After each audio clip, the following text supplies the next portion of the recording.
मुलांना किंवा मुलींना ज्यांना लग्न करायचं आहे, अशा अवस्थेमध्ये जर त्यांना विचारलं की तुला लग्न का करायचं आहे, what is the aim of your marriage, तर पटकन त्याला उत्तर देता येत नाही. हो हो, खरं आणि खरं. ॲक्च्युअली ज्यांना लग्न करायचं आहे, तो मुलगा असो की मुलगी असो, त्यांना माहिती पाहिजे की आपण लग्न का करायला.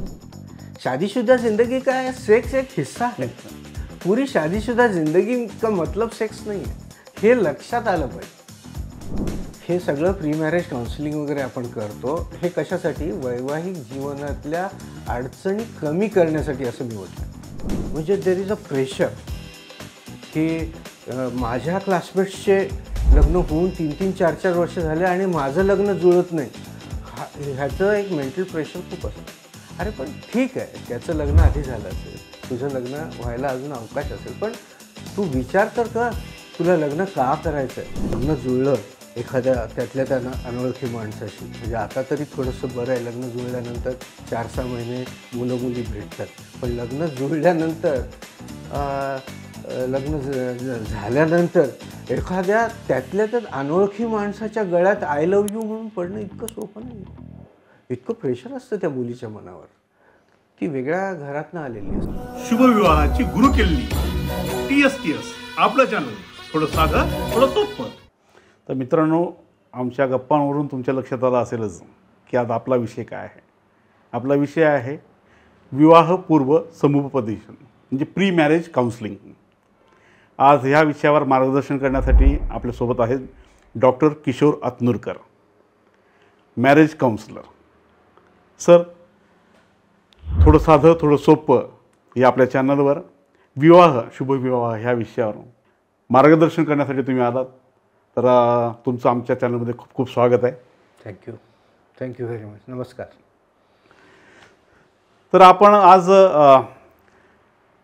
मॅरेज काउन्सिलिंग या विषयावर गप्पा मारणार आहोत आणि समजून घेणार आहोत की नेमकं अनुरूपता म्हणजे कॉम्पॅटिबिलिटी वगैरे ही समजून घ्यायची कशी, म्हणजे काय, आणि नेमकं उद्दिष्ट काय आहे, आणि ती प्रोसेस सोपी करण्यासाठी सर आपल्याला मार्गदर्शन करणार आहेत.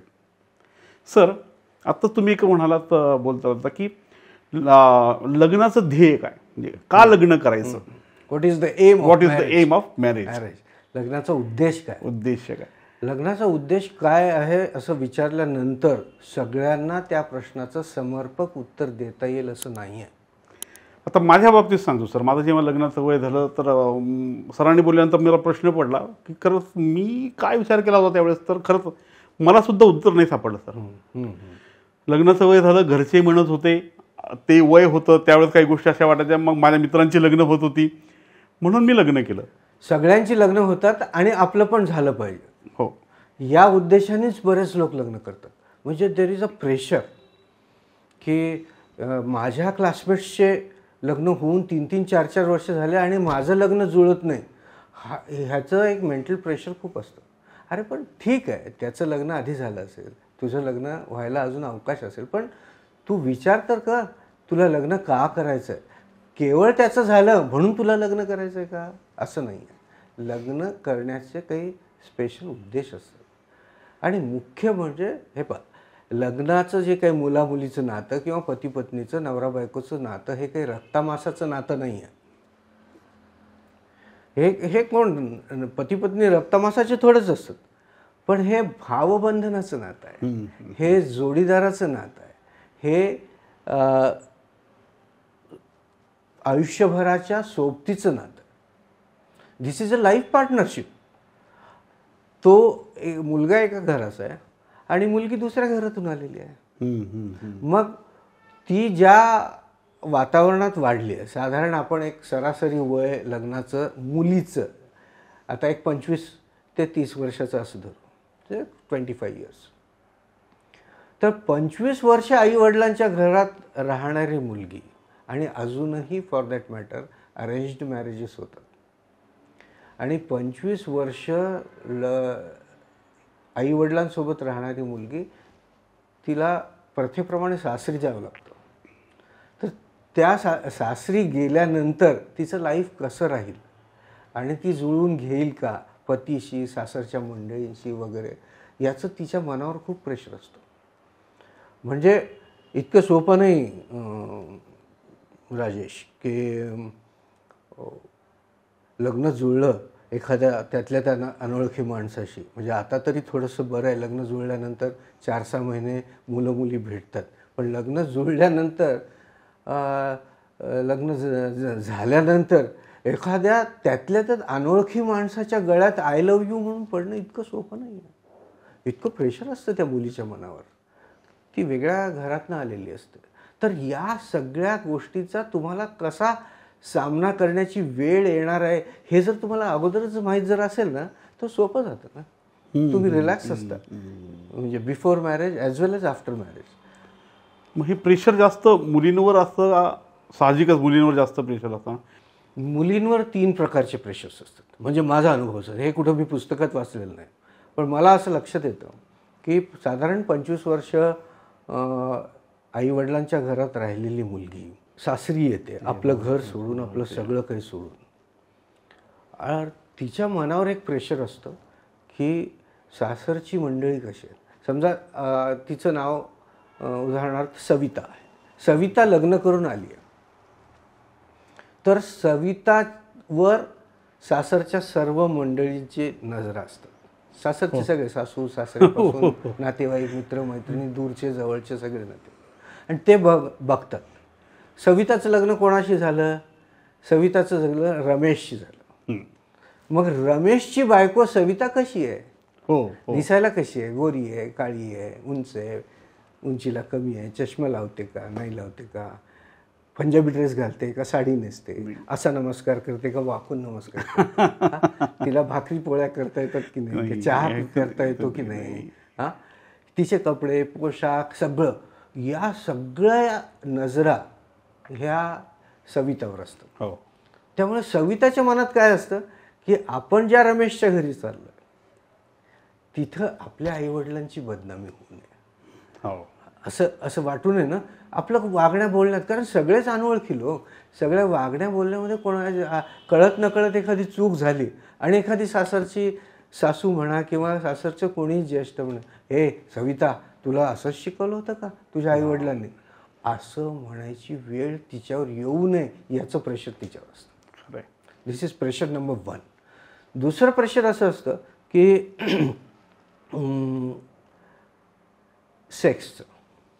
सेक्स हा अनुभव त्या वयात हवाहवासाही आहे आणि पुन्हा काय होतं की याची भीती आहे. कुठेतरी वाचलेलं असतं, कुठेतरी पाहिलेलं असतं. आजकाल तर बरेच व्हिडिओज वगैरे सगळेच पाहतात, आणि ते पाहिल्यानंतर तिला एकदम अरे बापरे हे सगळं इतकं भयानक असतं का, काहीतरी पेनिट्रेट होतं, काहीतरी असं वेगळंच काहीतरी होतं, मग दुखत असेल, काहीतरी त्रास होत असेल, पण पाहिजे देखील आहे आणि भीती देखील आहे. आणि पाहिजे देखील आहे आणि भीती देखील आहे या मनस्थितीत ती पहिल्या रात्री ला सामोरं जाते. त्यामुळे हा अनुभव तर तिला घ्यायचाच आहे, पण त्याच्या मनामध्ये एक भीती आहे. तर ती एक मानसिकता आहे, त्याचं एक प्रेशर असतं काय होईल की. आणि तिसरं प्रेशर कुठेतरी वाचलेलं असतं. आता तर मुलींना सगळंच माहिती आहे की आफ्टर सेक्स किंवा शारीरिक संबंध आल्यानंतर प्रेग्नन्सीची भीती असते. पहिल्या रात्री किंवा लग्न ठरल्यानंतर लग्न होईपर्यंत ज्याला आपण कोर्टशिप म्हणतो, त्या बोलण्यामध्ये जर आपल्याला किती मुलं पाहिजेत, आपल्याला प्रेग्नन्सी केव्हा पाहिजे केव्हा नको, याची जर त्या मुला आणि मुलीमध्ये जर चर्चा झाली असेल तर ठीक आहे. पण बऱ्याचदा मुलं मुली वेगळ्याच विषयावर बोलतात. जेव्हा लग्न ठरतं आणि लग्न होण्याच्या काळामध्ये जेव्हा भेटतात ना, तेव्हा मी असं पाहिलेलं आहे की सेक्स किंवा शारीरिक संबंध आणि प्रेग्नन्सी आणि प्रेग्नन्सीचं प्लॅनिंग याच्याबद्दल कमी प्रमाणात बोललं जातं. जे की बोललं गेलं पाहिजे, त्याची तयारी पहिल्या रात्रीच्या आधीच झाली पाहिजे. असं मला वाटतं. अच्छा. म्हणजे मुलींवर हे 3 प्रकारचे प्रेशर्स असतात. अच्छा. आणि मुलांवर सुद्धा एक पुरुषाच्या मनामध्ये किंवा मुलाच्या मनामध्ये शारीरिक संबंधाच्या संदर्भातली इतकी एक्साइटमेंट असते ना, म्हणजे आणि क्वाईट नॅचरल, म्हणजे ते त्या वयाची ती डिमांड असते. आणि सेक्स म्हटल्यानंतर, लग्न म्हटल्यानंतर सेक्सला सामाजिक मान्यता आहे. होय. आणि त्याची इच्छा असते आणि हिची इच्छा नसते अशातले भाग नाही, पण हिच्या मनात जास्त भीती असते. तसं त्या मुलाच्या मनामध्ये सुद्धा परफॉर्मन्सची अँझायटी असते, बिलकुल असते, की आपलं सगळं व्यवस्थित होईल ना असं त्याला पण वाटत असतं. तेव्हा त्याला पण तू परफॉर्मन्स तुझं व्यवस्थित होऊ शकतो. तुला जर काही प्रश्न असतील तुझ्या परफॉर्मन्सबद्दल तर आजच विचार, म्हणजे लग्नाची पहिली रात्र तुमची आनंदाची आणि अविस्मरणीय जाईल. तुझ्या मनामध्ये जर काही शंका असतील तर आजच विचार ना. ते प्री मॅरेज काउन्सिलिंगमध्ये झालं ना तर ते सुखी वैवाहिक जीवनाचा पाया आहे तो. म्हणजे पुढची वाट सगळी अंधारातली आहे, पण समुपदेशनामुळे, काउन्सिलिंगमुळे तो सगळा रस्ता दिसायला लागेल. हो, प्रकाश स्वच्छ होईल. वधूवरांचा किंवा पती पत्नीचा आत्मविश्वास वाढेल ना वैवाहिक जीवन जगण्याच्या दृष्टिकोनातून. आणि त्यांची कॉम्पिटेबिलिटी, अनुरूपता म्हणा, ट्यून होण्यास एकमेकांसोबत ते ट्युनिंग बरोबर शब्द वापर होणं गरजेचं आहे. तर आज म्हणजे नेमकं टक्केवारी म्हणता नाही, पण असं समुपदेशन काउन्सिलिंग करून घेण्याचं किती टक्के? खूप प्रमाण कमी आहे. भारतात खूप कमी आहे. म्हणजे विदेशात जास्त आहे, पाश्चिमात्य देशात जास्त आहे. भारतात पण हळूहळू येत आहेत लोक, पण अत्यंत अल्प प्रमाण आहे.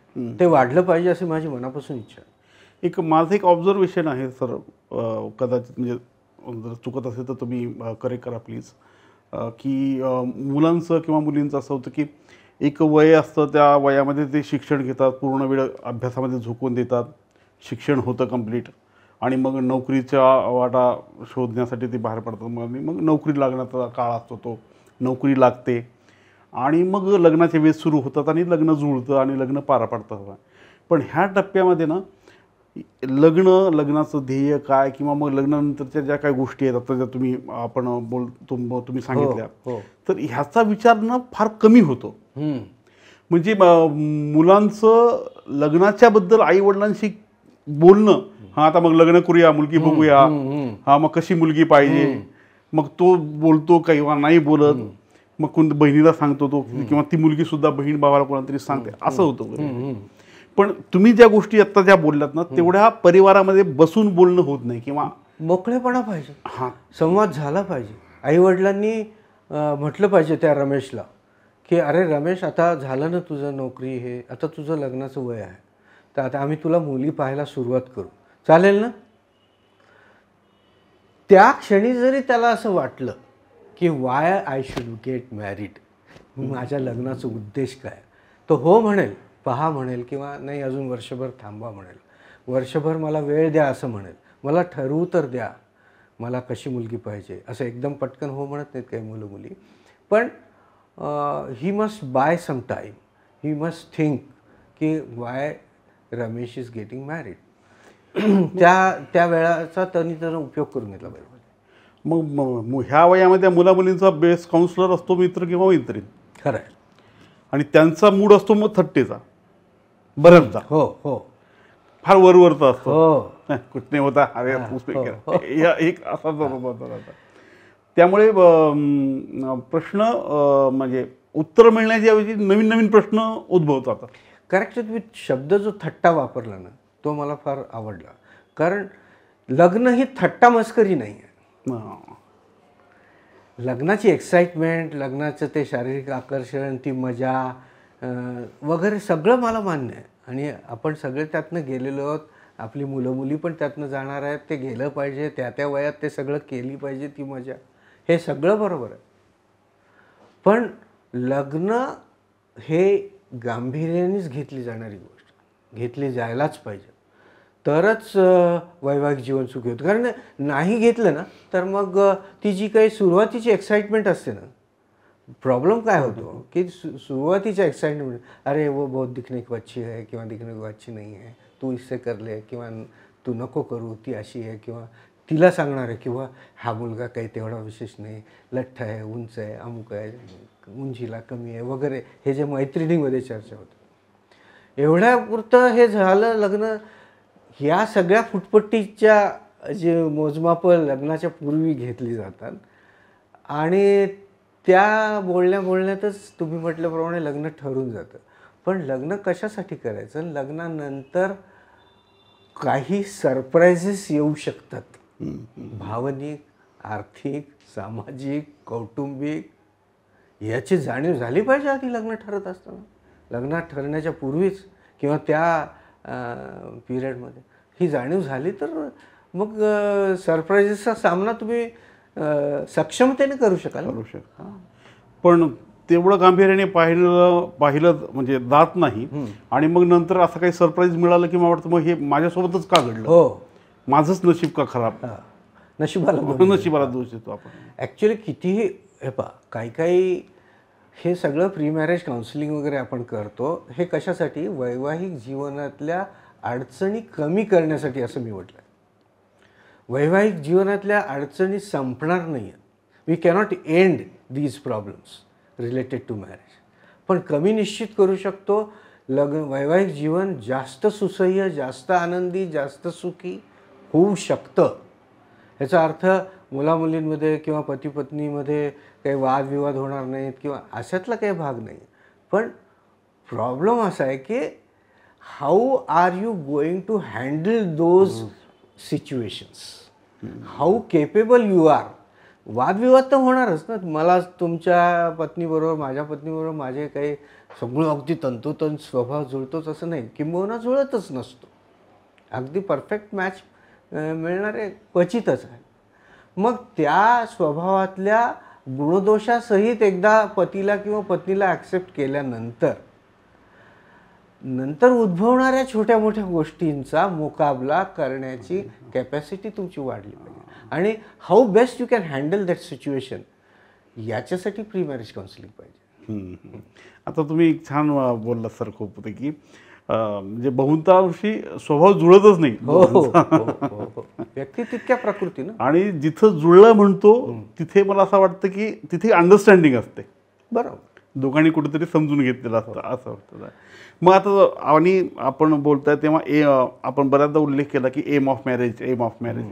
तर आदर्श एम ऑफ मॅरेज काय असलं पाहिजे? क्या बात. तुम्ही मला आदर्श एम ऑफ मॅरेज असं एका शब्दात किंवा एका वाक्यात सांगणं अवघड आहे. पण अगदी सांगण्याचा प्रयत्नच जर करायचं म्हटलं तर लग्न करायचं असतं ते कंपॅनियनशिपसाठी, सोबतीसाठी, जीवनभर. मी लहान होतो, शाळेत होतो, कॉलेजमध्ये गेलो, शिकलो, अमुक डॉक्टर झालो, घर बांधलं, नोकरी केली, व्यवसाय केला, गाडी घेतली वगैरे वगैरे, हे सगळं ठीक आहे. मला माझ्या आईवडिलांनी लहानाचं मोठं केलं. आज माझे आईवडील जिवंत नाही. मग माझा साथीदार कोणी आहे की नाही? माझ्या सुखदुःखात सहभागी होणारा कोण आहे? माझे आईवडील होते मी लहान असताना. मग आता मी मोठं झाल्यानंतर कंपॅनियनशिप हा मेन उद्देश आहे लग्नाचा. आणि त्याच्यासोबतचे जे उद्देश आहेत ते म्हणजे शारीरिक संबंध आहेत आणि प्रेग्नन्सी, वंश चालणे, मानव वंश वगैरे, हे सगळे. पण लोक काय करतात, लोक काय समजतात, म्हणजे माझा अंडरस्टँडिंग किंवा माझा अनुभव असा आहे की शारीरिक संबंध किंवा सेक्स करायला मिळतं लग्न झाल्यानंतर, हेच त्यांच्या डोक्यात असतं लग्न होत असताना. पण sex is a part of married life. शादीशुदा जिंदगी का है, सेक्स एक हिस्सा है. पूरी शादीशुदा जिंदगी का मतलब सेक्स नहीं है, हे लक्षात आलं पाहिजे. हे आहे. तर एम ऑफ मॅरेज हे कंपॅनियनशिप आहे. म्हणजे सुखात दुःखात तुम्हाला शेअरिंग करणारं कोणीतरी, आपलं जिच्यावर किंवा आपण प्रेम करतो किंवा जी आपल्यावर प्रेम करते तिच्याशी सुखदुःखाच्या गोष्टी शेअर करणारं आपल्या हक्काचं माणूस, आयुष्यभरासाठीची सोबती, यासाठी लग्न करायचं. तर किती म्हणजे खरं तर म्हणजे सखी, मित्र, मैत्रीण, सुखदुःखाचा साथीदार वगैरे ह्या सगळ्या गोष्टी येतात. किती टक्के लोक येतात, टक्केवारीच म्हणावं लागेल मला तरी, की बोला ना. असं बघतात बरं पार्टनरकडे? खूप कमी. आणि समुपदेशानंतर म्हणजे काउन्सिलिंग नंतर नाही, असं स्टॅटिस्टिक्स नाही नाही म्हणे, नाही पण असं स्टॅटिस्टिक्स कमी जास्त. पण काउन्सिलिंगचा निश्चित फायदा होतो, विचार करायला. बिलकुल फायदा होतो आणि केलंच पाहिजे. कारण जी काही इनिशियल एक्साइटमेंट असते ना राजेश, लग्नानंतरची काही वर्ष, सुरुवातीची मौज मजा, फिरणं घुमणं, खाणं पिणं, सगळ्याच प्रकारची मजा, ती जी काही मजा आहे ती नॅचरल आहे. 3-4 वर्षामध्ये ओसरायला लागते आणि पर्टिक्युलरली एखादी प्रेग्नन्सी आणि बाळंतपण झालं की ती एक्साइटमेंट कमी होणारच. कोणतीही एक्साइटमेंट ही कमी होतच जाते काळानुरूप. मग ती एक्साइटमेंट कमी झाल्यानंतर सुद्धा वैवाहिक जीवनामध्ये तोच आनंद, तीच मजा घेण्यासाठी तुम्हाला एक प्रगल्भता लागते, एक मॅच्युरिटी लागते, एक मनामध्ये की काही समस्या हँडल करण्याची एक ताकद लागते. ती जी मॅच्युरिटी, तो जो आत्मविश्वास आहे, तो जो मनाचा मोठेपणा आहे, ह्या सगळ्या सिच्युएशन हँडल करत असताना एक्साइटमेंट ओसरल्यानंतरचा तो खरा लग्न किंवा वैवाहिक जीवनाला खऱ्या अर्थाने पुढे घेऊन जातो.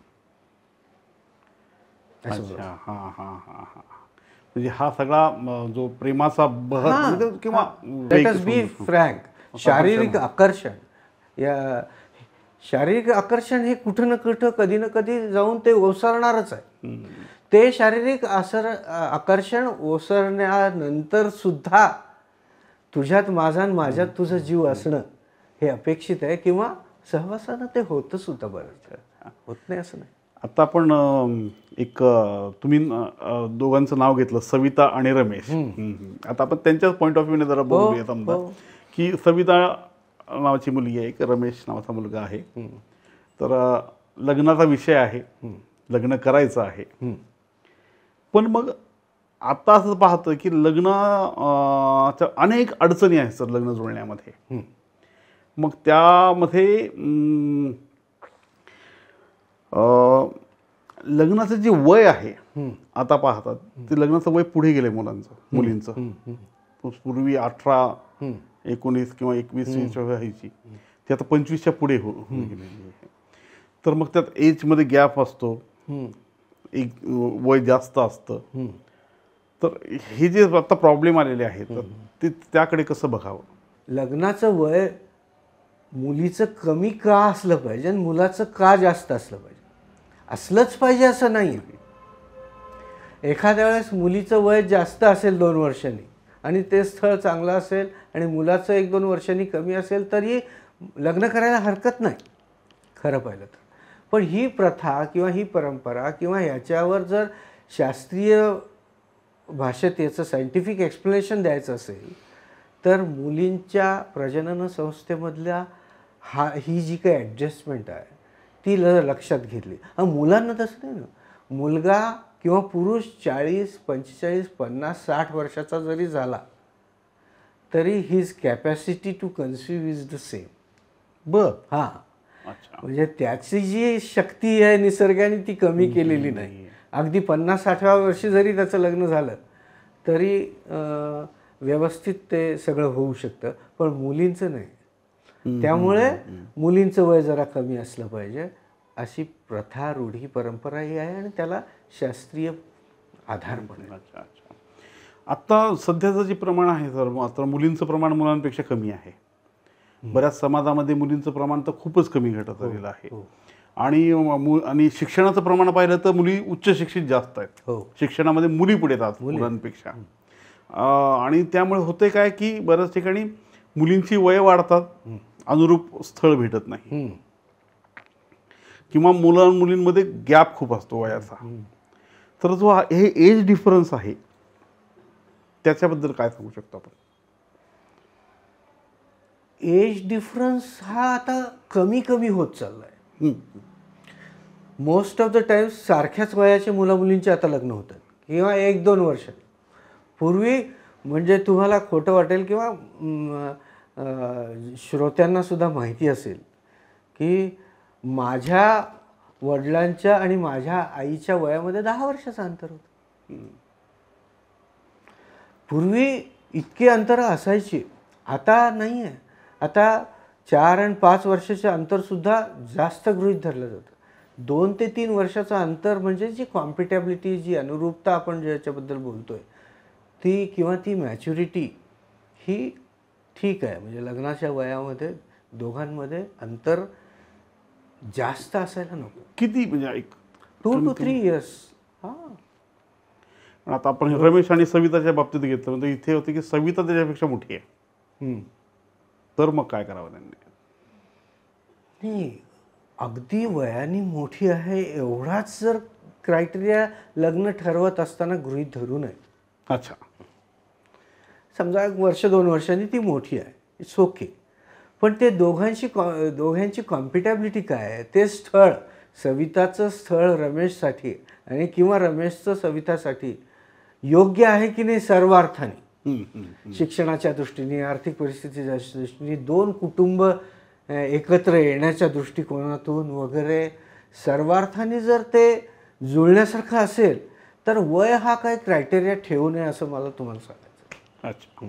म्हणजे 3-4 वर्ष, 2-3 वर्ष कुणीही मोठं असलं असेल तरी हे फक्त एवढंच भान आहे की मग ती जर वयाने मोठी असेल तर तिने प्रेग्नन्सीचा चान्स लवकर घ्यायला पाहिजे असं म्हणू आपण फार. अच्छा. म्हणजे अगदीच 30 to 35 मध्ये वगैरे जर असेल तर. आपण म्हणजे हा मुद्दा ह्याच्यामुळे निघाला होता की आपल्या गावाकडे असं पाहिलं जातं की मुलगा हा सर्वार्थाने म्हणजे कुठल्याही बाबतीमध्ये मुलींपेक्षा वरचढ असावा. हो, तिला पण असं वाटत असतं ना, आपल्यापेक्षा जास्त पॅकेज किंवा पगारवाला पाहिजे, आपल्यापेक्षा जास्त उंचीचा पाहिजे, असं काही खरं पाहिलं तर गरज नाही. पण माझ्यापेक्षा थोडासा उंच नवरा पाहिजे, माझ्यापेक्षा जास्त शिकलेला पाहिजे, माझ्यापेक्षा जास्त त्याची आर्थिक परिस्थिती चांगला असलेला पाहिजे. का बरं असं का झालं? असं आजही प्रत्येक कुटुंबाच्या डोक्यात आहे की नाही हो, तो तेवढा शिकलेला नाही. ठीक आहे ना, ही पोस्ट ग्रॅज्युएट आहे आणि तो ग्रॅज्युएट आहे, काय बिघडलं कुठं? दोघंही जर एकमेकांशी चांगल्या पद्धतीने राहणार असेल तर काहीच हरकत नाही ना. पण आपल्याकडची पुरुषप्रधान संस्कृती, आपली जी काही पेट्रियार्की ज्याला म्हणतो, पुरुषप्रधान समाज आहे आणि पुरुषाचं वर्चस्व हे अनादिकालापासून पर्टिक्युलरली भारत आणि एशियन कंट्रीजमध्ये खूप आहे. त्यामुळे हे असं होतं. त्यामुळे पुरुषाच्या उंचीला, पुरुषाच्या शिक्षणाला, पुरुषाच्या आर्थिक, आणि हिला पण असं वाटत असतं गंमत, ही जी सविता आहे ना तिचं पॅकेज जास्त असतं आणि त्या रमेशचं पॅकेज एखाद्या वेळेस कमी असलं ना, बाकी सगळं. म्हणजे मी तुम्हाला खरं सांगतोय की माझ्याकडे असे आईवडील आले होते की सगळं काही जुळतंय हो, पण आमची सविता म्हणते की त्याचं पॅकेज जरा कमी आहे, मग कसं करावं की नाही. मी म्हणलं तुम्ही बाकीचं सगळं जुळत असतं, पॅकेजचा काय विचार करता? त्याचं पॅकेज वाढेल, हिचं पॅकेज कमी होईल, दोघांचं मिळून एकमेकांना आर्थिक हातभार झाला, वैवाहिक जीवन सुखी. त्यात तुझं माझं काय असतं कमी जास्त? हे तुझं माझं असं नसतं. म्हणजे आता मी वैद्यकीय व्यवसायाशी संबंधित आहे, म्हणजे मी वैद्यकीय व्यवसाय करतो, तर पती पत्नी डॉक्टर असल्यानंतर, डॉक्टर पती पत्नीचं उदाहरण देतो ह्याच्यामध्ये, पती आणि पत्नी दोघंही डॉक्टर असल्यानंतर नवऱ्याची कमाई आणि बायकोची कमाई ही अगदी सारखीच असते का? कधी नवरा डॉक्टर आहे त्याची कमाई जास्त असू शकते, बायकोची कमी असू शकते किंवा उलटसुद्धा असू शकते. त्यामुळे मीच कमवायला लागलो म्हणून घर चालतंय असं नवऱ्याने किंवा बायकोनी म्हणू नये जेव्हा दोघंही कमावणारे आहात. मला एक डॉक्टर मित्रांनी फार इंटरेस्टिंग सांगितलं, म्हणजे हे मला मुद्दाम सांगावंसं वाटतं.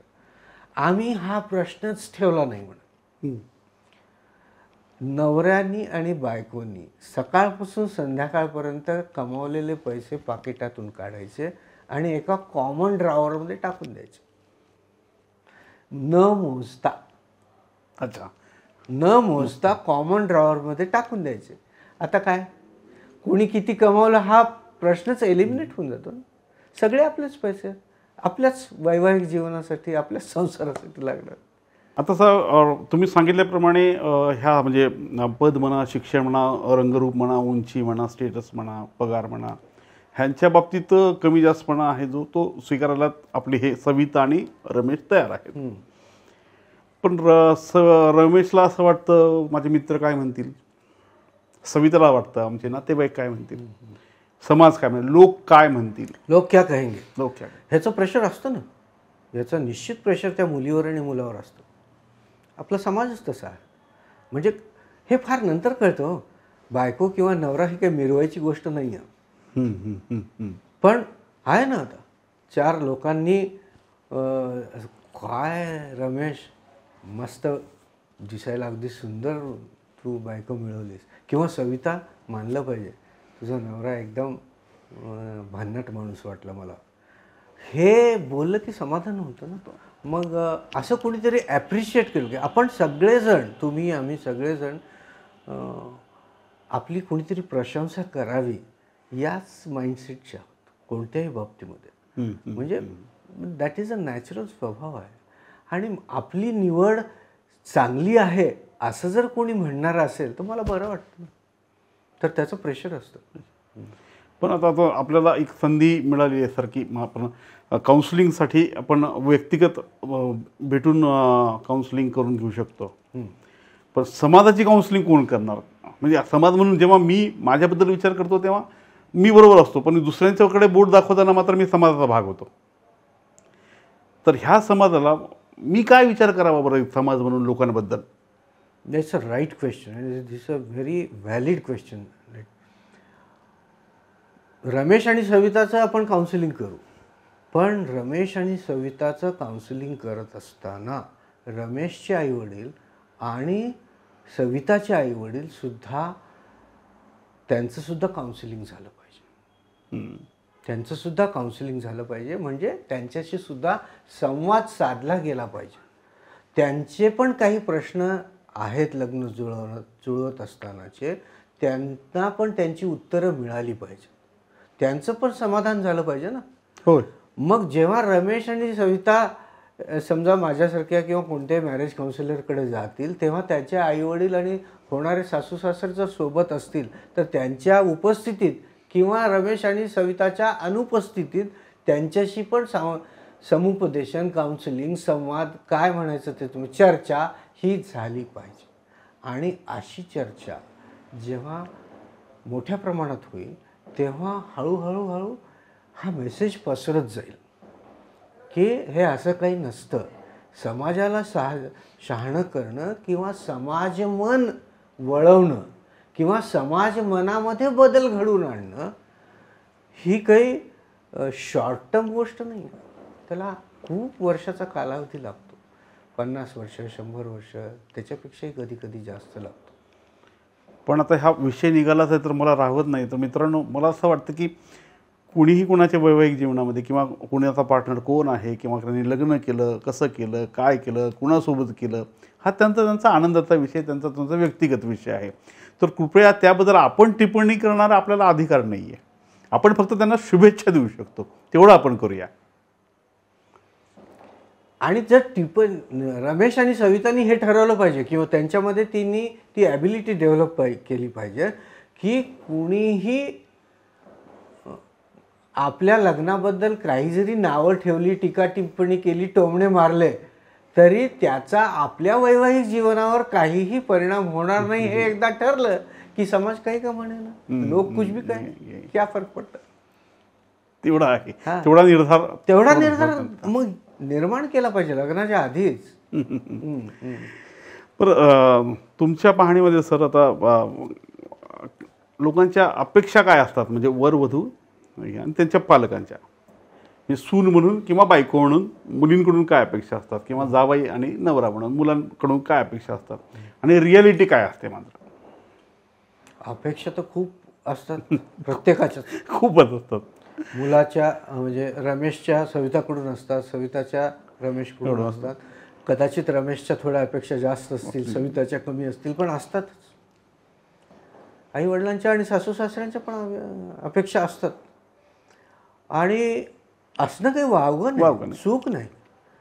अपेक्षा जेव्हा आवाजवी होतात, जेव्हा त्याचा अतिरेक होतो, किंवा एखादी आई आपल्या मुलीच्या संसारात एका मर्यादेच्या पुढे जर लुडबुड करत असेल, मग तिथं विसंवादाला सुरुवात होते. तर आई वडिलांनी किंवा सासू सासऱ्यांनी मुला मुलींना आधार दिला पाहिजे. नवविवाहित जोडप्यांना, म्हणजे पर्टिक्युलरली सासू सासरे किंवा सासरच्या मंडळी. कारण ही सविता तिचं घर सोडून आली, तुमच्याकडे आली. आपली जबाबदारी जास्त आहे. तिला प्रेम देणं, तिला प्रेम देणं, तिला आदराने आणि रिस्पेक्टने वागवणं, तिच्याबद्दल पॉझिटिव्ह थिंकिंग करणं. असेल काही तिच्या वेगळ्या सवयी असतील, माहेरच्या काही अशा असतील, आणि तुमच्या काही प्रथा रिच्युअल्स काही वेगळे असतील. तुम्ही तासभर पूजा करत असाल, ती 5-10 मिनटं असेल, तर ती शिकेल किंवा शिकणार नाही, त्याचा इश्यू किंवा बाऊ करायची गरज नाही. तिच्याशी एकदा मनमोकळेपणाने बोललं ना, ते पती पत्नी असो, सासू सासरे असो, आई वडील असो, एकदा बोलण्यामधला जर मोकळेपणा असेल तर मग कुठंच काही प्रॉब्लेम येत नाही. अपेक्षा कितीही असो. तुम्ही म्हणू शकता ना, ती सविता किंवा रमेश आपल्या आईवडिलांना किंवा सासू सासऱ्यांना म्हणू शकतो, किंवा तुमची अशी अपेक्षा असणं ठीक आहे तुमच्या, पण ही तशी नाही आहे. माझी बायको ही आता नोकरीला जावं लागतं, हे करावं लागतं. तर ही ॲडजस्टमेंट किंवा ही फ्लेक्झिबिलिटी जी आहे ती जर, आणि त्या सासू सासऱ्यांनी किंवा रमेशच्या आईवडिलांनी समजून घेतलं तर प्रश्नच मिटतो. पण संवाद करण्यापेक्षा लोकांना चमत्काराची अपेक्षा असते. करेक्ट आहे. तिला सांगायची, तिला न सांगता ती कशी ओळखेल ही मजा पाहण्यात चूक आहे. ते चूक आहे. म्हणजे त्यात अहंकार हे दुखावला जातात एकमेकांचे. आणि तुम्ही त्या मुलीला जितकं प्रेम द्याल ना, त्या नवऱ्यानी आपल्या पत्नीला आणि सासू सासऱ्यांनी त्या मुलीला, ही आपली जबाबदारी आहे. सासरच्या लोकांची खूप मोठी जबाबदारी आहे. तर तुम्हाला गाणं माहिती आहे ना ते, मैके की कभी ना याद आए ससुराल में इतना प्यार मिले, बाबुल की दुआएं लेती जा. हे जे गाणं आहे किंवा हे हे हे लिहून ठेवलेलं आहे, हे फार महत्त्वाचं आहे. किती जुनं गाणं आहे, पण ते आजही हे आहे की उगीच तुम्ही म्हटल्याप्रमाणे माझ्या मनातलं ओळखायचं वगैरे, हे बालिशपण आहे. याला काही अर्थ नाही. सगळे सासू सासरे चुकतात, नवरा चुकतो, बायको चुकतो. अरे ती काय, तुमच्या घरी तुमची लक्ष्मी आपण म्हणतो, सून येणं म्हणजे लक्ष्मीच्या पावलांनी येते असं म्हणतो. आणि तिला तुम्ही काय मोलकरीण म्हणून आणलेलं नाही. हां, तुम्ही मोलकरीण म्हणून त्या नवऱ्यानीच पण समजायला नको आणि सासू सासऱ्यांनी पण समजायला नको. त्याच बाबतीत प्रश्न पडतो सर, सुनेला मात्र वेगळी वागणूक मिळते आणि जावयाला मात्र फार वेगळी वागणूक मिळते. जावयाला जसं काय अगदी राजासारखं त्याला सासरी आला की त्याची सगळी स्वार्थ असतो. जावयानं आपल्या जावयाची बर्दास्त ठेवली तर आपल्या मुलीला तो सुखी ठेवल या भ्रमात असतं. असं होत नसतं. पण त्या जावयाला वाटतं ना, मानसिकता बघा कशी गंमत आहे. त्या जावयाला वाटतं की मी सासरी चाललोय तर मला अमुक जेवणामध्ये असं पाहिजे, किंवा त्याच्याही अपेक्षा असतात की ज्या की चूक आहेत. म्हणजे असं तुम्ही नॉर्मल राहा ना, इतक्या अपेक्षा करून ठेवण्याची काय गरज आहे. किंवा हे आता हळूहळू कमी होते. मुलांचं एक बघितलं किंवा माझं सुद्धा बघितलंय मी की सासरवाडीला गेल्यानंतर माझं बॉडी लँग्वेज बदलतं आपोआप होतं. आता मी जरा थिएटर करत असल्यामुळे ते मला जाणवतं की आपण आपल्या जरा एक वेगळं एक आईट येते, एक रुबाब येतो, एक आखडूपण आहे. किंवा आणि जसं सासर सुटलं की मग आपण नॉर्मल होऊन जातो. हे बदललं पाहिजे, हे चित्र बदललं पाहिजे. You should B normal as possible.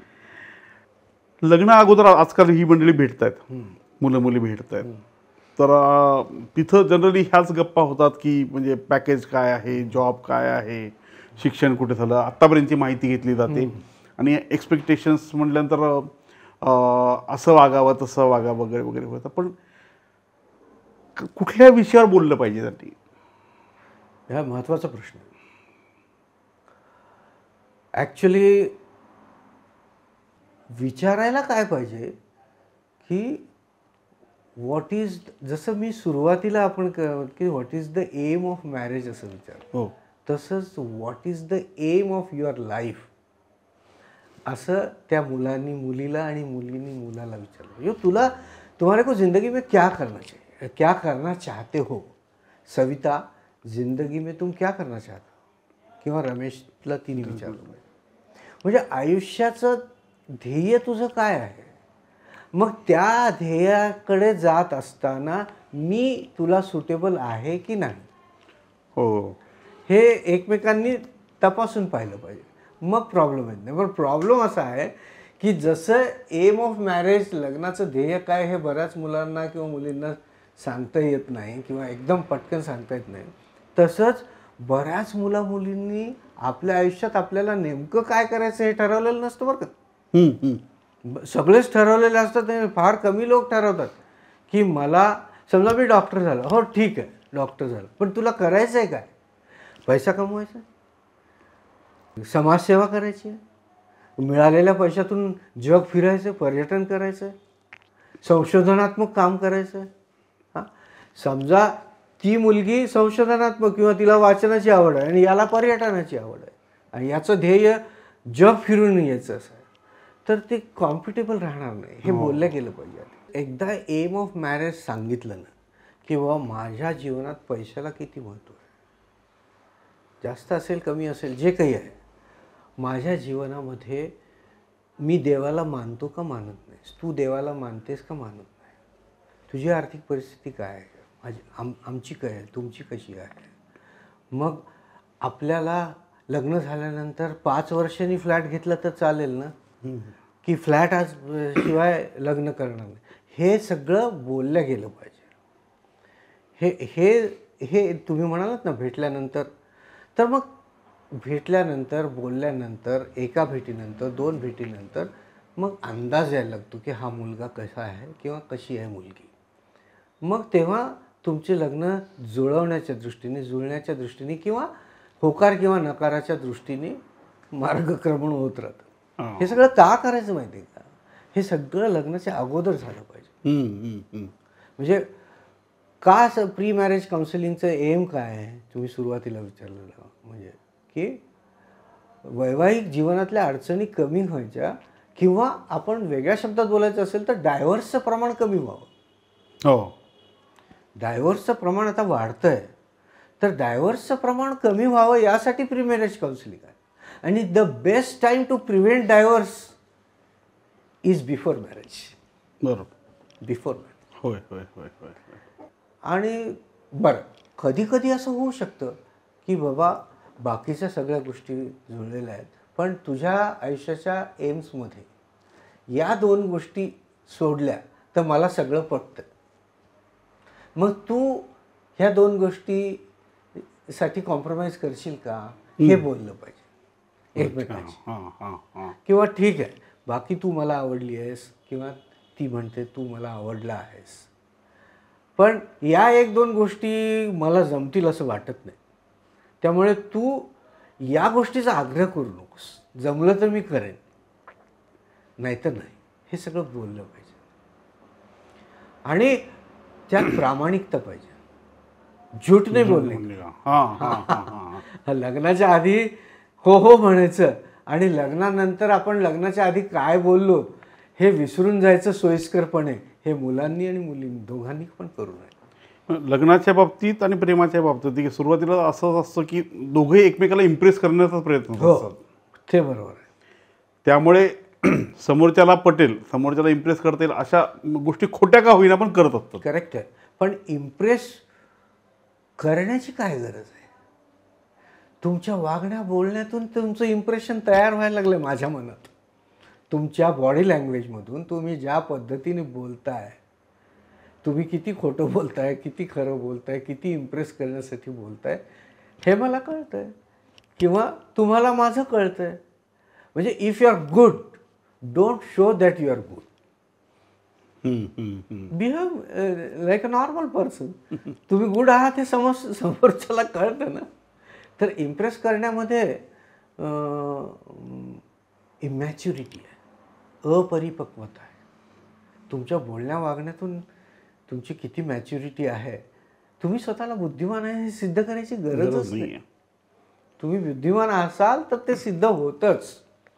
त्यामुळे ह्या भानगडीत पडू नये. मैं ऐसा हूँ, माझं असं आहे तसं आहे. दुसरी गोष्ट सर, आपल्याकडे स्थळ पाहिलं म्हणतात. स्थळ हे असं का म्हणत असं? मुलगा पाहिला किंवा मुलगी पाहिली, त्याला एक पर्यायी शब्द आपण म्हणतो स्थळ पाहिलं. स्थळ ह्या शब्दाची लग्नाच्या बाबतीत उत्पत्ती कशी झाली मला आता तुम्ही विचारल्यानंतरच लक्षात येतं. I really don't know. आता हा प्रवास स्थळ टू पार्टनर, हा स्थळ टू आपल्याला एक जोडीदार असा अभिप्रेत आहे. हो हो हो. मग स्थळ जेव्हा म्हणतो मग त्याला काही व्यावहारिक किंवा कौटुंबिक, सामाजिक ही अशी अनेक परिमाणं असणार. हो, बोलण्यामध्ये आपण पाहतो ना. नाही, ते स्थळ तुमच्यासाठी योग्य नाही. नाही, हे स्थळ खूप चांगलं आहे बरं का, सोडू नका या स्थळाला. ते बोलीभाषेतला रूढ झालेला शब्द आहे. अर्थ काय आहे की हे तुमच्या लायकीचं नाही किंवा हे तुम्ही सोडू नका, म्हणजे हे खूप चांगलं आहे, म्हणजे माणसं चांगले आहेत किंवा मुलगा चांगला आहे, मुलगी माझ्या पाहण्यातली आहे, तुम्ही चांगली आहे, ती तिच्याशी लग्न जुळू द्या, असा त्याचा अर्थ आहे. हे सर, तुम्ही आता एक म्हणजे माझा जो प्रश्न होता त्याचं उत्तर तुम्ही अगोदरच सांगितलं की माझा प्रश्न आता येत होता की चांगलं स्थळ म्हणजे काय बरं, कसं कसं काय परिमाण असावीत त्याची? चांगलं स्थळ याचं परिमाण हे पहा, सगळं रूढ अर्थाने काय बघितलं जातं, दिसायला कसं आहे मुलगा किंवा मुलगी, आर्थिक परिस्थिती कशी आहे आणि माणसं कशी आहेत दोन कुटुंबातली, हे सर्वसाधारणपणे बघितलं जातं आणि बघितलं गेलं पाहिजे. ह्याच्यात काहीच दुमत नाही. पण कोणत्या गोष्टीला किती महत्त्व दिलं पाहिजे ह्याचा जर प्रश्न आला तर मुलगा किंवा मुलगी स्वभावाने कशी आहे, मुलगा व्यसनी आहे का ह्याची माहिती, समजा मुलगा व्यसनी आहे ह्याची जर माहिती कुठून इकडून तिकडून मिळाली आहे तर ते स्थळ ब्लॅकलिस्टमध्ये जाऊ शकतं ना. आणि तोच मुलगा निर्व्यसनी आहे असं त्याच्या पाहण्यातल्या आपल्या मित्रांनी जर कोणी सांगितलं तर त्या स्थळाकडे बघण्याचा दृष्टिकोन बदलतो. हे बघावं. आणि मी सुरुवातीला म्हटल्याप्रमाणे दिसणं आणि तुमच्या दिसण्याला तर तुम्ही काहीच करू शकत नाही, कारण जन्म तुमचा तसा आहे, गोरा काळा उंच बुटका वगैरे. तुमची आर्थिक परिस्थिती आज अडचणीची असेल तर ती आर्थिक परिस्थिती उंचावता येते. कष्ट करून माणूस पैसे कमवू शकतो आज जरी कॉम्प्रोमाइज्ड असेल आर्थिक परिस्थिती, पण संस्कार स्वभाव याच्याकडे जास्त लक्ष दिलं पाहिजे. की काही हरकत नाही, मुलगी कमी शिकलेली आहे ना तरी पण धडाडीची आहे, मुलगी कमी शिकलेली आहे ना तरी पण संसार नेटानं करणारी आहे. हे कळणं खूप कठीण असतं. हे सहवासानेच कळतं. कुणीतरी असं जो मधला माणूस, मध्यस्थी ज्याला म्हणतो, त्यांनी जर सांगितलं ज्याच्यावर आपला विश्वास आहे अशा माणसांनी सांगितलं तर ते आपण करतो.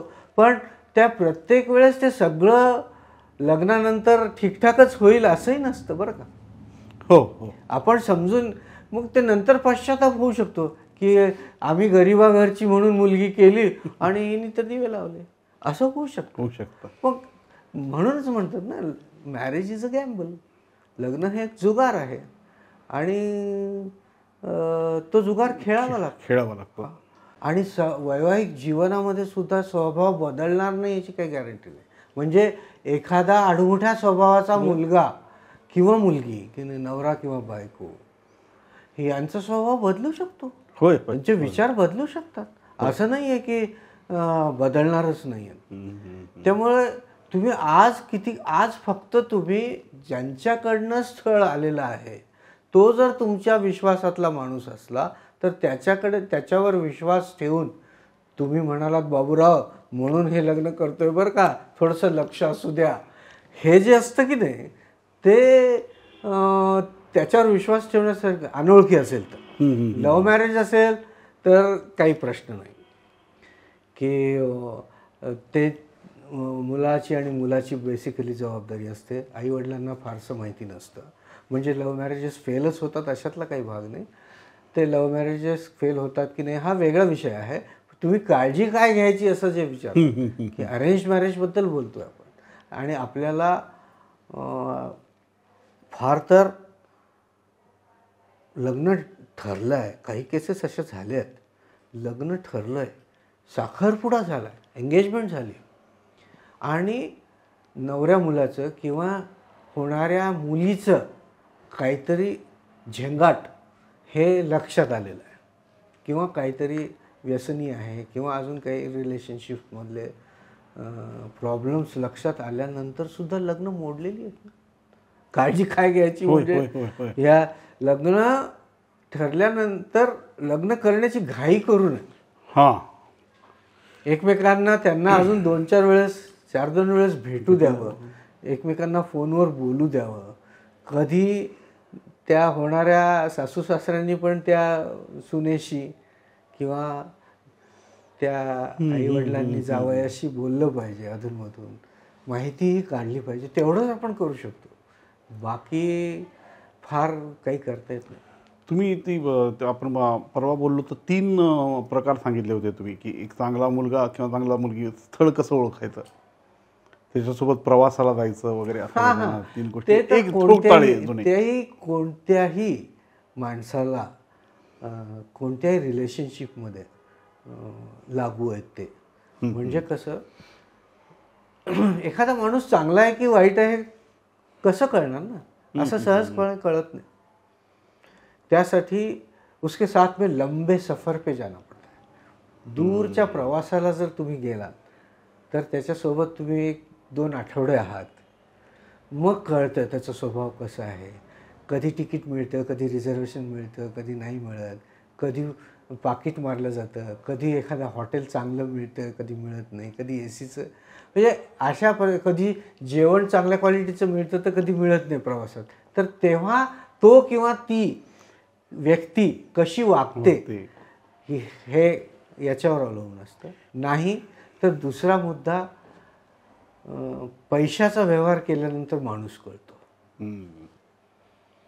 एक तर उसके साथ लंबे सफर पे चले जाओ, नाही तर पैशाचा व्यवहार करा, ही दुसरी गोष्ट आहे. त्याच्याशिवाय माणूस कळत नाही. आणि तिसरी गोष्ट अशी की वस्तू एकच आहे किंवा गोष्ट एकच आहे आणि ती दोघांनाही पाहिजे. समजा ही एक वस्तू आहे आणि ती तुलाही पाहिजे आणि मलाही पाहिजे. त्यावेळेस तू कसा वागतोस आणि मी कसा वागतो याच्यावर माणसाचा स्वभाव कळतो. त्याच्याशिवाय नाही कळत. एरवी नमस्कार चमत्कार या बसा चहा प्या जेवण करा त्यातनं कळत नाही. आता सर आपण समजा मॅरेज काउन्सिलिंग करून घेतलं, त्यातून संवाद घडला, जगण्याचे मार्ग जगण्याची पद्धती समजल्या, एम कळालं वगैरे वगैरे सगळं हे आता, आणि मग लग्न तर करायचं ठरलं आहे. हो. तर मग आता लग्न कुठल्या पद्धतीने करायचं, तर कुठल्या पद्धतीने म्हणजे आता लग्न हा एक विधी किंवा लग्न सोहळा झाला नाही. लग्नाचा तो सोहळा मग समारंभ आता इव्हेंटचं स्वरूप आलं. खरं आहे, खरं आहे. का आलं असावं सर असं? हे सगळं आर्थिक परिस्थितीशी संबंधित आहे. मला खूप हौस आहे हो, माझ्याकडे गाडी असावी, ऑडी किंवा काय मर्सिडीज वगैरे, पण माझ्याकडे पैसे नाही आहेत. पण माझ्याकडे जर पैसे भरपूर असतील पडलेले तर मी मर्सिडीज गाडी घेऊ शकतो, काही त्यात चूक नाही आहे. म्हणजे आता हा फार मोठ्या चर्चेचा विषय आहे की एवढी हौस मौज करावी की करू नये.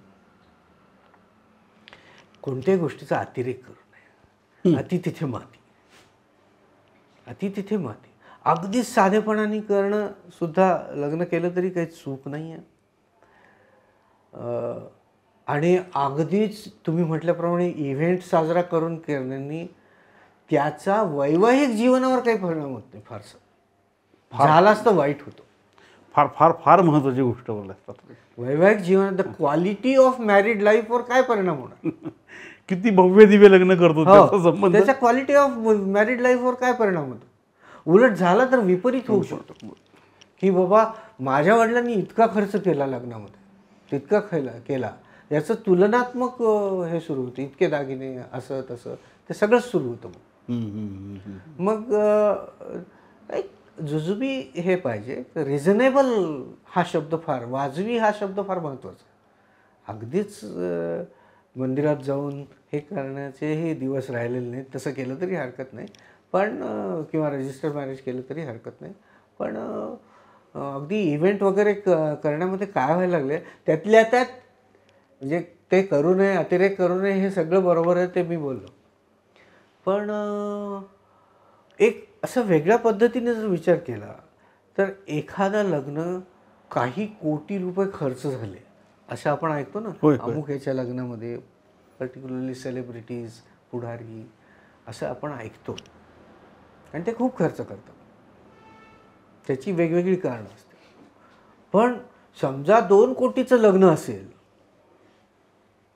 तर त्या दृष्टीने 5,000 माणसं, 10,000 माणसं जेवायला येणार असतील तर त्या केटररला, त्या बँडवाल्यांना, त्या नक्षीकाम करणाऱ्या, त्याच्याकडे असलेल्या 100 लोकांच्या स्टाफला वगैरे किती काम मिळालं, त्यांचा रोजगार वाढला, त्यांची कमाई वाढली, असा आपण त्यातला अर्थ काढू शकतो आणि तोही काही चुकीचा नाही आहे. पण या दोन्ही गोष्टीला you should be able to read in between the lines. लोकांचा रोजगार वाढावा म्हणून कोणी पैसे खर्च करत नाही लग्नामध्ये, हे तितकंच खरं आहे. प्रेस्टीज आहे, समाजाचं प्रेशर आहे, अरे इतना तो खर्चा करना ही पड़ता ना, बेटी की शादी है, असं ऐसा कैसा तुम पीछे हट रहे, असं पण बोललं जातं ना. इतकं तर आहे, अरे समाज के लोग क्या कहेंगे. आता समाज के लोक काहीही म्हणून माझ्याकडे फक्त एवढेच पैसे आहेत, मी एवढंच करणार, अशा निर्धाराने करणारी फार कमी आहेत. मग ते प्रेस्टीज टिकवण्यासाठी मग लग्नाच्या वेळेस खर्च वाढतो, कर्ज वाढतं, कर्ज काढून लग्न करतात. तुम्हाला तर माहिती आहे प्रेस्टीजसाठी. आणि नंतर लग्न फेडत बसतात आणि त्याच्यावरनं काय सांगू, तुझ्या लग्नामध्ये इतके कर्ज काढून एवढा खर्च केला, आता ते कोण फेडायला पाहिजे. मग तू तर बायको बरोबरच फिरायला लागला, हे लग्नाचं कर्ज कुठं फेडणार. असं मग आईवडिलांमध्ये आणि मुलांमध्ये दुरावा निर्माण होण्यासाठी हे अतिरेक झाला की असं होतं. आणि मुलांचं सुद्धा असं होतं की माझ्या मैत्रिणीच्या लग्नामध्ये असं सगळं झालं होतं, मग मलाही करायचंय, माझ्या मित्राच्या लग्नात असं झालं होतं. आहेच ते, त्याचं प्रेशर असतंच आणि त्याची मजाही असते.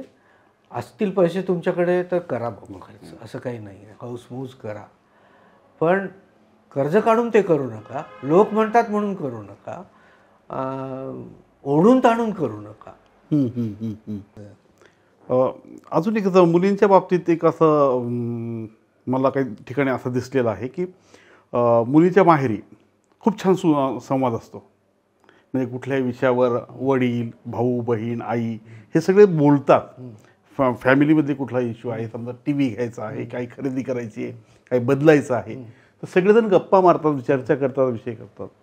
मग अशी मुलगी एका अशा घरात जाते की जिथं सुसंवाद नसतो, कामापुरतं बोललं जातं. मुलगा वडिलांना कामापुरतं बोलतो, जर मन मोकळं. बऱ्याच ठिकाणी असं होतं की आईला बोलतात मुलं आणि वडिलांना नाही बोलत, वडील आलं की एक दरारा असतो. मग अशा ठिकाणी या मुलींनी कसं ॲडजस्ट व्हावं, काय करता येईल बरं त्यांच्यासाठी?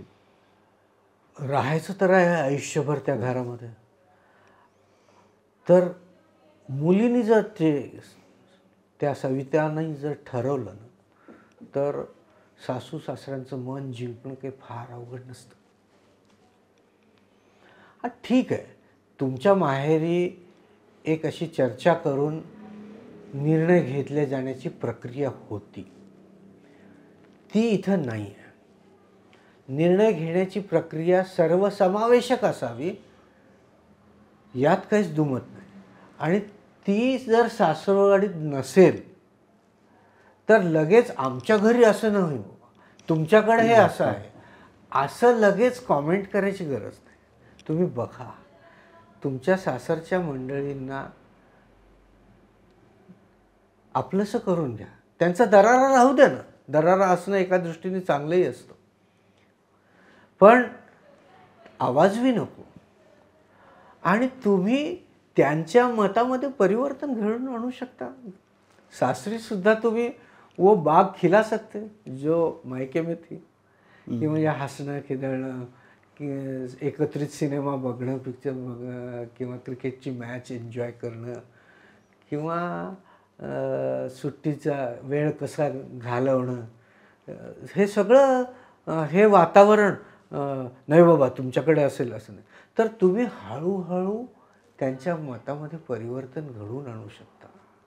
घरकामं जी असतात आपली, म्हणजे शक्यतो म्हणजे स्वयंपाक करणं आहे किंवा अजून काही घरकाम आहे, त्यात मुलांनी मदत करावी का? 100%. केव्हापासून? लग्न? मुलांनी शाळेत असतानापासून त्याच्या आईने जसं मुलीला शिकवते स्वयंपाक करण्याचं, निदान वरण भात तरी कर, भाजीपोळी तरी करता आलं पाहिजे, पुरणपोळी जाऊ दे, तसं मुलांना सुद्धा शाळेत असतानापासून स्वयंपाकाची सवय लावली पाहिजे. म्हणजे इट इज मस्ट. काही मुलं करतात ते, काही समजदार आईवडिलांना ते लक्षात आलेलं आहे, समजदार पेरेंट्स ते करतात आणि मुलांना पण ते आवश्यक वाटतं. काही मुलं करतात, अजून तो बदल व्हायला वेळ लागेल. पण मुलगी आली की लगेच किचनमध्ये आणि मुलगा आपला टवाळक्या करत फिरतो, मित्रांबरोबर फिरतो, असंच चित्र बरंचदा आहे. पण मुलांना पण स्वयंपाक करता आलाच पाहिजे त्याचं. कारण मुलगी किंवा त्याची बायको जी आहे ती ऑफिसला जाणारी आहे, पैसे कमावणारी आहे, ती पण तितकीच शरीराने आणि मनाने थकलेली आहे. आणि तेव्हा त्या नवऱ्याच्या हे लक्षात आलंच पाहिजे. पण आपल्याकडचे राजेश काय संस्कार असे आहेत ना की ती मुलगी, त्या मुलीला असं वाढवलं जातं की तिला असं वाटतंच की आपल्या नवऱ्याने किचनमध्ये कशाला, मी करते ना, तुम्ही बसा, हां चहा मी टाकायला लागलो ना, तुम्ही बसा, असंच म्हणण्याची ती हे आहे. आणि तिला कसरत करावी लागते. तिच्यावर संस्कारच असे झालेले असतात की मुलीच्या जातीला असं म्हणतात बरं का, हां, जातीला, मुलीच्या जातीला हे शोभत नाही. मुलीच्या जातीला 4 पोळ्या किंवा 2 भाकरी ते करता आल्याच पाहिजेत, असं जे पूर्वीपासूनचं जे म्हणणं आहे तेच तिच्यामध्ये बिंबवलं आहे, तेच चित्र. आता तिला जर काही काही मुली आहेत ना, त्यांचं आयुष्य पूर्ण शाळा कॉलेजमध्ये गेलेलं आहे आणि ऑफिसमध्ये गेलेलं आहे, त्यांना स्वयंपाक म्हणजे काय हे माहितीच नाही. वरण तुरीचं असतं का मुगाचं असतं, ती डाळ कशी, हे बऱ्याचदा माहीत नसलेल्या पण मुली आहेत ना. मग ते शिकणाऱ्या किंवा मग हॉटेलमध्ये जातात आणि काहीतरी मागवतात बाहेरून. मग ते त्यांच्या अशा हॉटेलमध्ये कधीतरी जाणं गोष्ट वेगळी, वारंवार जाणं किंवा वारंवार बाहेरून हॉटेलमध्ये मागवणं म्हणजे प्रकृती खराब करण्याच्या दृष्टीने योग्य नाही. मग अशा कंडिशनमध्ये बऱ्याचदा मुली माहेरी फोन करतात आईला किंवा बहिणींना, आणि मग वारंवार फोन होत होतात. मग हळूहळू मुलीच्या आईचा हस्तक्षेप वाढू शकतो. There is a potential. वाढू शकतो. किती तर म्हणजे किती आपण योगदान द्यावं आई वडिलांनी मुलांच्या लग्नात नंतर? दोघांनाही समजलं पाहिजे. आई वडिलांना आधी समजलं पाहिजे की आपण एका मर्यादेच्या पुढे जास्त लुडबुड करू नये. बघ बाबा, माझं हे असं सजेशन आहे, एवढं म्हणून त्या मुलीला ठीक आहे बघ, बाकी तो तिथली परिस्थिती बघून काय ते निर्णय घे. नाही कशी ऐकत नाही ग तुझी सासू, कसं ऐकत नाही तुझा नवरा, आणि एवढं काय त्याला हे आहे, तू काय त्याला डोक्यावर बसून ठेवलेस, हे असं जर फीडिंग असेल आईचं तर ते सर्वस्वी चुकीचं आहे. आणि हे जर असं ती करत असेल तर ती स्वतःच्या मुलीचं नुकसान करते, हे तिच्या लक्षात येत नाही. मग निदान ह्या मुलीच्या किंवा सुनेच्या लक्षात आलं पाहिजे, आई पुरे झालं बरं तुझं, मला कळतं, तू ह्या बाबतीत आता मला सांगू नकोस. पुरणाची पोळी कशी करायची हे मी तुला विचारून केलं, पण ह्या सिच्युएशनमध्ये मला स्वभाव माहिती आहे, मला इथं राहायचं आहे, असं मी काय म्हणजे तुसडेपणाने मी वागू शकत नाही आणि मला वागायचं नाही आहे, तू शांत व्हा. ह्या समजदार मुली आईला पण सांगू शकतात, असं काही नाही. देर कॅन बी हार्मोनी. तो ओव्हरऑल एक समराईज करायचं असं म्हटलं तर हे सगळं प्री मॅरेज काउन्सिलिंग, वैवाहिक जीवन याचा जो काही पाया आहे हे सगळं रिलेशनशिपवर आहे. आणि ते रिलेशनशिप प्रेम, विश्वास, आदर आणि पॉझिटिव्ह थिंकिंग या 4 गोष्टीभोवती फिरते. प्रेम म्हणजे रोमॅन्टिक असं प्रत्येक वेळेस नाही आहे. या 4 गोष्टीभोवती हे जर 4 गोष्टीकडे जर लक्ष दिलं गेलं नवीन ज्यांचे लग्न होणार आहे त्या मुलामुलींनी आणि सासू सासऱ्यांनी, आई वडिलांनी, तर कुठंच प्रॉब्लेम येत नाही. तर मित्रांनो, आता कार्यक्रम पाहणाऱ्यामध्ये जी काही विवाहित मंडळी आहेत त्यांना नक्कीच असं वाटलं असेल की म्हणजे ज्यांनी प्री मॅरेज काउन्सिलिंग करून घेतलं नाही त्यांना असं वाटलं असेल की नक्कीच की अरे यार, आमच्या वेळेस जर असलं असतं तर आम्ही नक्कीच काउन्सिलिंग करून घेतलं असतं, बऱ्याच गोष्टीमध्ये फरक पडला असता. पण ज्यांची लग्न झाली आहेत त्यांनासुद्धा बऱ्याच गोष्टी आपल्याला ह्या सरांसोबत मारलेल्या गप्पातून कळालेल्या आहेत, समजल्या आहेत. आणि ज्यांची लग्न व्हायची आहेत त्यावेळीसुद्धा ह्या काउन्सिलिंगचा फायदा घेतला पाहिजे. तुम्हाला एक पुढची जी अंधारलेली वाट आहे ती प्रकाशमान होईल, बऱ्याच गोष्टी क्लिअर दिसायला लागतील, तुमच्या आयुष्याबद्दलच्या गोष्टी क्लिअर होतील. ज्या मुलांची आणि मुलींची लग्न व्हायची आहेत, अजून जुळलेली आहेत किंवा जुळवण्याच्या फेजमध्ये जी मुलं मुली आहेत त्यांना मला फक्त एवढंच सांगायचं आहे की लग्न जर शुभमंगल म्हणत असेल आपण तर शुभमंगल, पण सावधान. प्री मॅरेज काउन्सिलिंग करून घ्या. थँक्यू. तर या सगळ्या गोष्टींचं मार्गदर्शन करण्यासाठी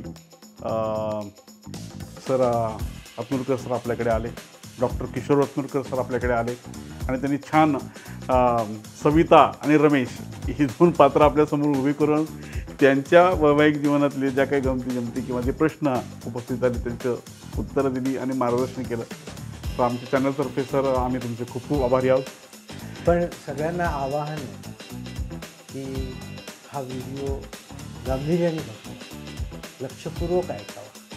निश्चित आपल्या वैवाहिक जीवनाच्या क्वालिटीत फरक पडेल किंवा सुधारणा होईल अशी मला खात्री आहे. धन्यवाद. तुम्ही आम्हाला श्रोत्यांशी संवाद साधण्याचे संधी दिली त्याबद्दल तुमचे नक्कीच सर. तर मित्रांनो, थोडं साधं थोडं सोपं या चॅनलमध्ये शुभविवाह या मालिकेत आपण आता प्री मॅरेज मॅरेज काउन्सिलिंग ह्या विषयावर बोललो. हा आजचा भाग तुम्हाला कसा वाटला प्लीज कमेंट बॉक्समध्ये कळवा आणि कार्यक्रम पाहत राहा, आनंद घ्या. थँक्यू. शुभविवाहाची गुरुकिल्ली TSTS आपलं चॅनल, थोडं साधं थोडं सोपं.